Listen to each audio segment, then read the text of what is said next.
Assalamualaikum warahmatullahi wabarakatuh. Perkenalkan, nama saya Emuna Amatul Haratu Saida. Saya mahasantri dari PKU Angkatan 3 tahun 2025 MUI Kabupaten Bekasi.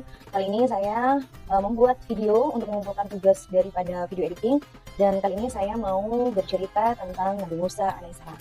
Mungkin sebagian teman-teman sudah mengetahui banyak sekali tentang cerita Nabi Musa alaihissalam, namun kali ini saya ingin mencoba untuk merefresh kembali, untuk mengingatkan kembali tentang cerita Nabi Musa alaihissalam. Nabi Musa sendiri di dalam Al-Quran disebutkan sebanyak 136 kali di dalam 30 surat, yang mana kisah Nabi Musa di dalam Al-Quran merupakan kisah yang paling banyak disebutkan di dalam Al-Quran daripada nabi-nabi yang lainnya.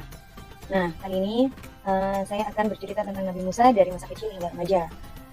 Silakan untuk menyimaknya. Jadi pada saat Nabi Musa alaihissalam masih kecil, bahkan sebelum beliau dilahirkan, Fir'aun, beliau itu Nabi Musa itu kan lahir ketika masa kekuasaan Fir'aun. Nah, pada saat itu Fir'aun itu mendengar tuh kalau akan ada nabi atau akan ada seseorang yang lahir yang akan menghancurkan si Fir'aun ini. Kemudian Fir'aun nih bilang nih, mengutus kepada seorang untuk apabila ada bayi laki-laki yang lahir maka dibunuh. Nah, jadi Nabi Musa itu teman-teman sebelum lahir beliau sudah dapat cobaan nih, dia mau dibunuh. Akhirnya sama ibunya Nabi Musa, atas perintah Allah, Nabi Musa dihanyutkan di Sungai Nil. Nih teman-teman, Nabi Musa nih baru lahir udah dipertubing. Emang kita ya cobaannya banyak banget teman-teman. Di Sungai Nil itu banyak sekali buaya dan ancaman dan lain-lain, tapi Nabi Musa dihanyutkan di sana. Kemudian Nabi Musa bertemu dengan Aisyah atau istri Fir'aun atau Ramses II ya. Nah, di sana si Aisyah itu bilang kalau dia nemu bayi di Sungai Nil, kemudian dia hendak untuk mengasuhnya. Jadi Nabi Musa dihanyutkan oleh ibunya, kemudian diasuh oleh keluarga Fir'aun. Jadi Nabi Musa diasuh oleh keluarga Fir'aun yang mana merupakan musuhnya sendiri, teman-teman. Cerita tersebut disebutkan dalam Al-Quran, Quran Surat Al-Baqarah ayat 49 yang berbunyi, Bismillahirrahmanirrahim, yudabbihuna abna'akum wa yastahyuna nisa'akum wa fi dzalikum bala'un min rabbikum 'adzim.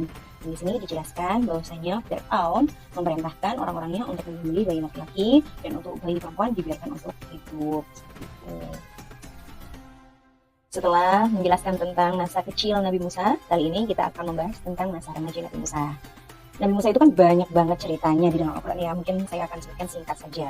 Jadi pada masa remaja saat di Mesir, Nabi Musa ini pernah nih keluar diam-diam, terus saat kotanya lagi sepi, dia melihat ada dua orang yang lagi berantem. Jadi teman-teman, Nabi Musa itu kan dari Bani Israel, sedangkan orang-orang di sana itu dari bangsa Mesir. Jadi Bani Israel itu udah pada masa Fir'aun benar-benar kayak ditindas, Bani yang benar-benar ditindas gitu teman-teman. Jadi ketika Nabi Musa melihat ada nih golongan dia nih Bani Israel lagi berantem sama Bani Mesir, kemudian si Bani Israel minta tolong, kemudian sama Nabi Musa alaihissalam, orang yang dari Mesir itu tadi ditinjulah sama beliau sampai meninggal. Jadi Nabi Musa itu teman-teman pernah membunuh orang tanpa sengaja dengan satu kali pukulan. Nah, setelah kejadian tersebut, Nabi Musa alaihissalam langsung menyesal dan bertaubat. Dalam Quran Surat Al-Qasas ayat 15, Nabi Musa mengatakan, hadza min amali syaitan innahu aduwwun mubin. Kemudian setelah itu dalam Quran Surat Al-Qasas lagi ayat 16, jadi setelah ayat tersebut Nabi Musa mengatakan, Rabbi inni zalamtu nafsi faghfirli. Nabi Musa bertaubat dan menyesal atas kejadian tersebut. Nah, setelah Nabi Musa melakukan meninju seorang dari Bani Mesir sampai meninggal, Nabi Musa ini takut teman-teman, takut dia yang dibunuh sama Fir'aun. Akhirnya Nabi Musa langsung kabur menuju ke kota Madian. Nah, di sana nanti Nabi Musa bertemu dengan anaknya Nabi Syu'aib yang merupakan istrinya beliau. Itu kisahnya banyak sekali. Kesimpulannya, bahkan seorang nabi pun pernah melakukan kesalahan teman-teman, tapi beliau langsung bertaubat dengan sungguh-sungguh. Karena apa? Karena Allah itu Maha Pengampun bagi hambanya yang menyesal dan mau kembali kepadanya. Kesimpulannya, bahkan seorang nabi pun pernah melakukan kesalahan teman-teman, tapi beliau langsung Itu tadi cerita tentang Nabi Musa alaihissalam dari masa kecil hingga remaja.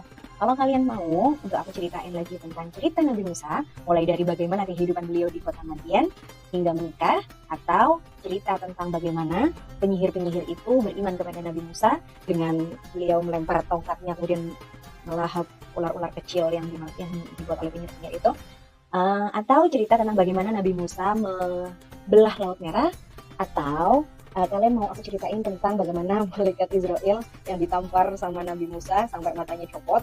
Nah, kalau kalian mau, ikutin terus video aku untuk aku ceritain di part 2-nya. Terima kasih. Wassalamualaikum warahmatullahi wabarakatuh.